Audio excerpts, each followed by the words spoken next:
Friends, today எபிசோடில் பார்த்தீங்கன்னா சக்தி வந்து என் மனசு முழுக்க நீதான் இருக்க பொன்னி அப்படின்னு சொல்லிட்டு சொல்கிறாரு. பொன்னி வந்து சக்தியை ஹக் பண்ணிக்கிறாங்க. சக்தி வந்து பொன்னியை கிஸ் பண்ணுறாங்க.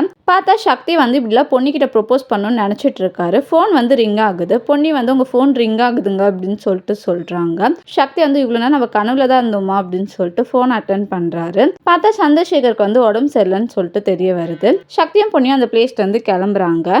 டாக்டர் வந்து அவருக்கு ஆத்மா ப்ராப்ளம் இருக்கிறனால மூச்சு திணறல் ஏற்பட்டிருக்கு, மற்றபடி அவருக்கு எதுவுமே இல்லை அப்படின்னு சொல்லிட்டு சொல்றாங்க. சந்திரசேகர் வந்து வீட்டுக்கு போலான்னு சொல்லிட்டு சொல்றாரு. சக்தியும் பொன்னியும் ட்ரெஸ் பேக் பண்ணிட்டு இருக்காங்க. பொன்னி வந்து கேக்குறாங்க, ஏதோ சொல்லணும்னு வந்தீங்களா சொல்லுங்கன்னு சொல்லிட்டு. சக்தி வந்து சொல்ல வராரு. அந்த பிளேஸ்க்கு பவானி வராங்க. இன்னும் நீங்க கிளம்பலையான்னு சொல்லி கேக்குறாங்க.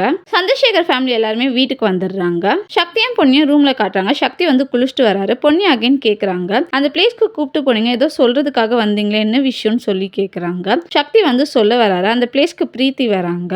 முக்கியமான கஸ்டமருக்கு வந்து மெயில வந்து கன்ஃபர்மேஷன் பண்ணுறதுக்காக சிவா மெயில் போட்டிருக்காரு. பட் அந்த மெசேஜ் வந்து டெலிவரி ஆகாமல் இருந்தனால அந்த கஸ்டமர் வந்து வேற ஒருத்தவங்களுக்கு ஆர்டர் கொடுத்துட்டாங்கன்னு சொல்கிறாங்க. சக்தி வந்து ரொம்ப அப்செட் ஆயிடுறாரு. பிரீத்தியை வந்து லேப்டாப் எடுத்துகிட்டு வர சொல்லி சொல்கிறாரு. பொன்னி வந்து பார்க்குறாங்க. தேங்க்யூ.